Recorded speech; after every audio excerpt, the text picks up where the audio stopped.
Hello student, this is Pankaj Dhiman, faculty member of SBS Law College, Shri Ganganagar. Now we are going to start our next topic of the Consumer Protection Act 2019.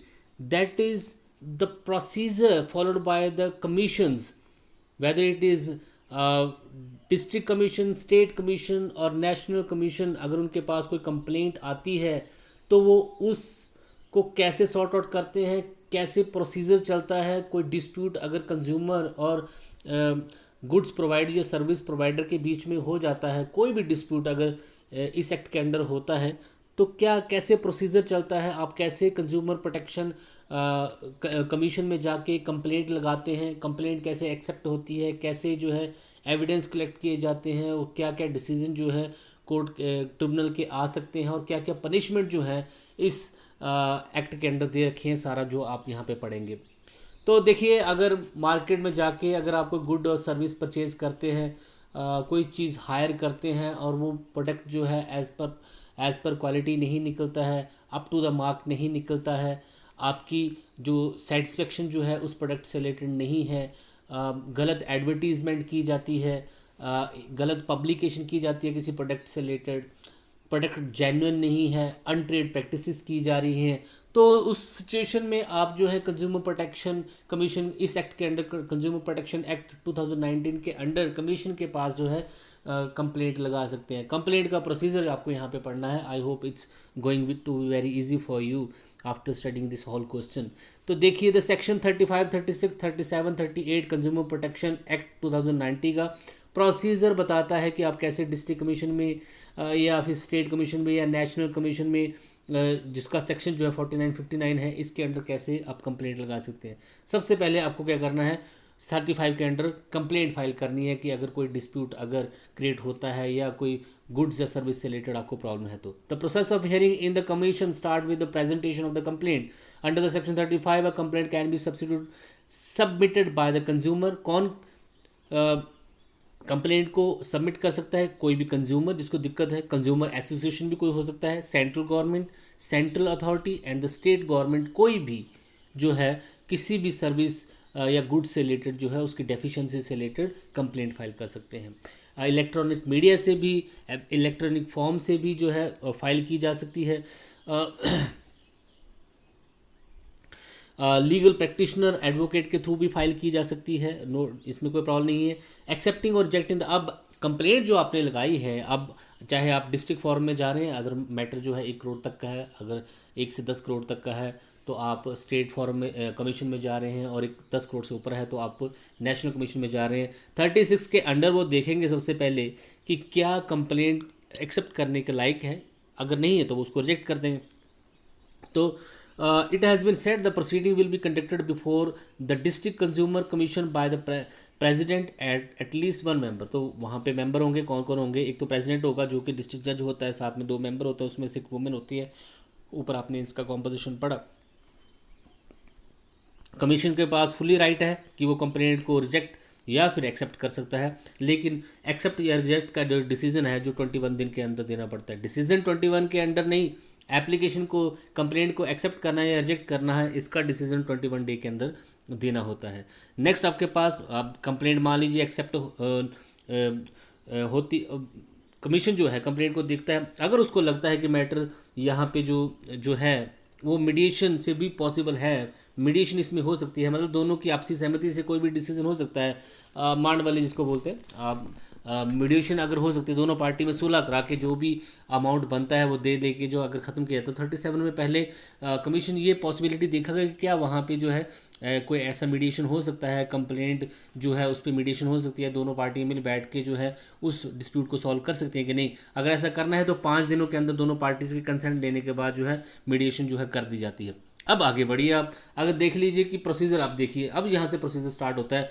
मान लीजिए कि mediation यहाँ पे fail हो जाती है, complaint भी accept हो जाती है, कंप्लेंट मीडिएशन नहीं हो पाती है, कंप्लेंट जो है कमीशन एक्सेप्ट कर ली, तो सबसे पहले क्या करना, अब नोटिस जाना है किसको, अपोजिशन को।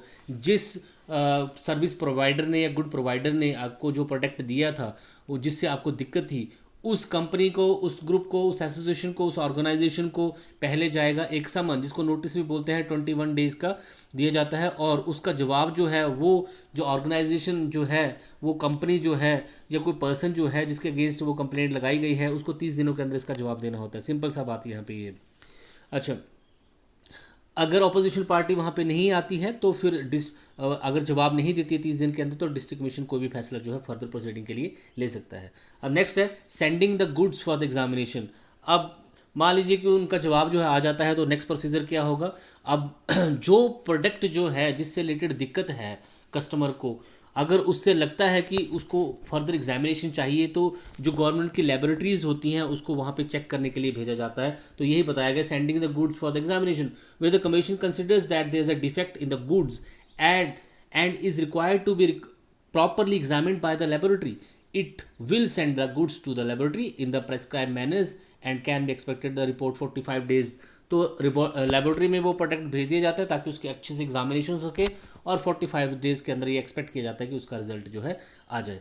अब ऑन द बेस ऑफ दोनों पार्टी को सुनने के बाद, प्रोडक्ट को भी अच्छे से एग्जामिन करने के बाद, दोनों पार्टीज़ के एविडेंस रिकॉर्ड किए जाते हैं कि दोनों पार्टियां अपने अपने फेवर में क्या क्या एविडेंस वहाँ पे देती हैं। तो एविडेंस जो है दोनों पार्टीज़ के रिकॉर्ड जो है किए जाते हैं। If it is provided the technical rules of evidence will not, जहाँ पे जो सीपीसी का तरीका होता है ना, कोर्ट का तरीका होता है ना एविडेंस लेने का, वो जरूरी नहीं है। यहाँ पे कोई टेक्निकल तरीका नहीं है एविडेंस लेने का, सिंपल सा तरीका है, इसलिए तो जल्दी डिसीजन यहाँ पे आ जाता है। कोर्ट्स के डिसीजन थोड़े से लेट होते हैं।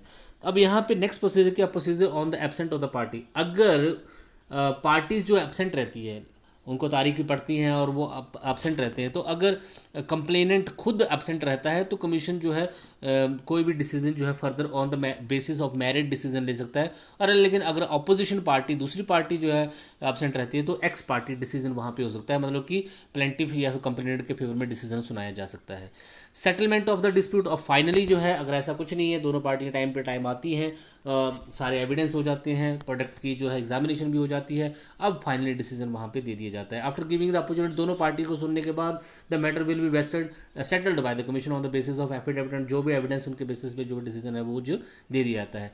It is worth mention here the matters will not be settled on the president by the president. जब डिसीजन को सॉल्व करना है तो वहाँ पे सिर्फ प्रेसिडेंट ही नहीं चाहिए, डिस्ट्रिक्ट जज ही नहीं चाहिए, साथ में जो मेंबर थे ना दोनों, एक वुमेन भी थी, वो दोनों मेंबर वहाँ पे होने चाहिए। तो अगर 2 मेंबर हैं और वहाँ पे स्पीकर नहीं है या प्रेसिडेंट नहीं है, तब भी डिसीजन नहीं हो सकता है। इन दोनों केसेस में यही बोला गया है। अब कमीशन की पावर क्या क्या है, तो पावर्स जहाँ पे बताई गई हैं, कमीशन के पास सीपीसी के अंडर आगे पढ़ेंगे, अब मैं पढ़ाऊंगा आपको 1908 के अंडर जो सीपीसी सिविल कोड के पास जो पावर्स होती हैं, वो सारी पावर्स इनके पास यहाँ पे होती हैं। मसलन कौन कौन सी पावर होती है, वो किसी पार्टी को समन कर सकते हैं, किसी विटनेस को समन कर सकते हैं, कोई एविडेंस वहाँ से कॉल कर सकते हैं, डॉक्यूमेंट की डिस्कवरी कर सकते हैं, कोई भी एफिडेविट पे एविडेंस ले सकते हैं, किसी भी प्रोडक्ट को या किसी भी गुड्स को लेबोरेटरी में जो है एग्जामिन करवा सकते हैं, कमीशन इशू करवा सकते हैं, अदर और कोई भी जो है पावर उनको जो सेंट्रल गवर्नमेंट देता है उसका वो यूज़ कर सकते हैं। सीपीसी के अंदर बताया गया है। स्टेटस ऑफ द कमीशन बहुत इंपॉर्टेंट है। तो कमीशन का स्टेटस क्या है, उसका लॉफुल स्टेटस ये है कि इसको जो है आईपीसी के सेक्शन 193 और 228 के अंडर जो है क्या माना गया है, एक जुडिशियल प्रोसीडिंग माना गया है। तो section 193 and 228 of the IPC यही बताते हैं कि अगर ये कमीशन का जो कार्रवाई चल रही है ना, जो ऊपर आपने ऊपर पड़ी, ये सारी एक जुडिशियल प्रोसीडिंग होगी, और अगर इस जुडिशियल प्रोसीडिंग को फॉलो नहीं करता है या इसके अगेंस्ट को जाता है, कंडेम्ड ऑफ द कोर्ट करता है, तो उस कंडीशन में 193 और 228 के अंडर पनिशमेंट का प्रोविजन भी यहाँ पे दे रखा है। तो यहाँ पे फिर पनिशमेंट भी हो सकती है। इसको साथ में एक क्रिमिनल कोड भी माना जाता है, क्योंकि आगे आप इसमें जो है code of civil criminal procedure भी पढ़ेंगे आप। तो क्रिमिनल प्रोसीजर कोड के कोड ऑफ क्रिमिनल प्रोसीजर 1973 के अंडर जो है इसको क्रिमिनल कोड माना गया है, और ये पनिशमेंट भी वहाँ पे दे सकती है। अब देखते हैं यहाँ पे पनिशमेंट क्या क्या है, ऑफेंसेस कौन कौन से यहाँ पे हो सकते हैं और उसके लिए पनिशमेंट क्या है। तो सिविल कॉम्पनसेशन तो वहाँ पे मिलेगा, एज वेल एज यहाँ पे इस एक्ट के अंडर कुछ पनिशमेंट भी बता रखी हैं और पेनल्टीज भी बता रखी हैं, उनको भी हम साथ में यहाँ पे डिस्कस कर लेंगे। तो देखिए यहाँ पे जो है सेक्शन 88 to 93 चैप्टर 7 के अंडर जो है क्राइम्स बताए गए हैं, और क्या क्या क्राइम्स यहाँ पे पेनल्टीज हो सकते हैं। Penalty for the non compliance of the direction, central authority जो आपने देखा हाईएस्ट अथॉरिटी है कंज्यूमर प्रोटेक्शन एक्ट के अंडर अगर उसके डायरेक्शन को फॉलो नहीं करता है कोई भी, तो वहाँ पे 6 महीने की सज़ा और 20 लाख का जुर्माना भी हो सकता है।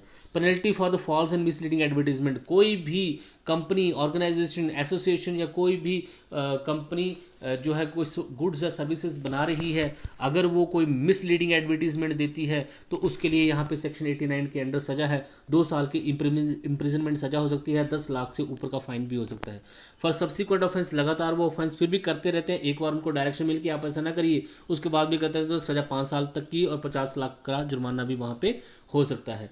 आगे आपके पास punishment for the selling product containing adulterant, अगर ऐसा प्रोडक्ट जिसमें मिलावट है वो दिया जा रहा है तो सेक्शन 19 के अकॉर्डिंग वहाँ पे सज़ा लिख रखी है। डज नॉट रिजल्ट, और उस अडल्टरिंग प्रोडक्ट के साथ अगर कंज्यूमर को कोई इंजरी नहीं होती है तो 1 महीने की सज़ा, वहाँ पे 6 महीने की सज़ा और 1 लाख रुपये का जुर्माना। अगर इंजरी होती है तो उस कंडीशन में 6 महीने की सज़ा, 1 ईयर की इम्प्रिजनमेंट और 3 लाख का जुर्माना। कॉजिंग इंजरी रिजल्टिंग ग्रीवियस, अगर उसको बहुत हानि उससे होती है, ग्रीवियस हार्ट हो जाता है, उसका कोई बॉडी का पार्ट उससे ख़राब हो जाता है, ऐसी आंख में दवाई डाल ली जिससे वो दवाई डिफेक्टिव थी और उसकी आंख ही ख़राब होगी, तो इसको ग्रीवियस हार्ट माना जाए, उस कंडीशन में 7 साल की सज़ा और 50 लाख का जुर्माना हो सकता है। और उस प्रोडक्ट को लेने से अगर किसी की डेथ हो जाती है तो 7 ईयर इम्प्रिजनमेंट, साथ में लाइफ इम्प्रिजनमेंट भी हो सकती है, उम्र कैद की सज़ा भी हो सकती है और 10 लाख का जुर्माना भी यहाँ पे हो सकता है। तो देखिए कितना ज़्यादा जो है अभी फाइन भी यहाँ पे रखा हुआ है।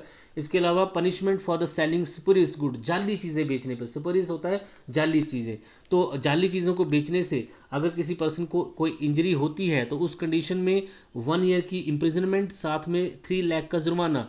अगर ग्रीवियस हर्ट उसको होता है उस जाली प्रोडक्ट को लेने से तो 7 ईयर इम्प्रिजनमेंट, 5 लाख की यहाँ पे फाइन यहाँ पे पड़ेगा। और डेथ हो जाती है किसी कंज्यूमर की उस जाली प्रोडक्ट सुपरियस गुड को लेने से तो 10 लाख रुपीज़ का जहाँ पे जो है जुर्माना होगा, फाइन होगा और इम्प्रिजमेंट फॉर लाइफ और 7 ईयर तक की इम्प्रिजमेंट वहाँ पे हो सकती है। और ये साथ में ये भी बताया गया कि ये एक कॉग्निजेबल ऑफेंस होगा। कॉग्निजेबल ऑफेंस ऐसा ऑफेंस होता है, और नॉन बेलेबल ऑफेंस ये माना कॉग्निजेबल नॉन बेलेबल की उसको इस ऑफेंस में बेल नहीं मिलेगी। दूसरा, अगर कॉग्निजेबल ऑफेंस वो होता है जिसको बिना किसी वारंट के अरेस्ट किया जा सकता है। ये आपने आईपीसी में, मैंने आपको पहले भी सीपीसी आप पढ़ेंगे, सीआरपीसी आगे पढ़ेंगे तो वहाँ पे आपको क्लियर हो जाएगा।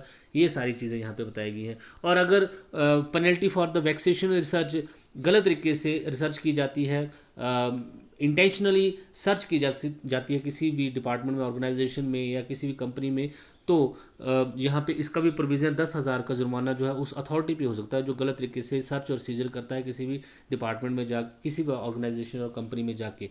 Thank you so much. ये आपके पास क्वेश्चन था, आई होप ये इतना ज़्यादा मुश्किल नहीं है, आपको क्लियर हो गया होगा। Thank you so much.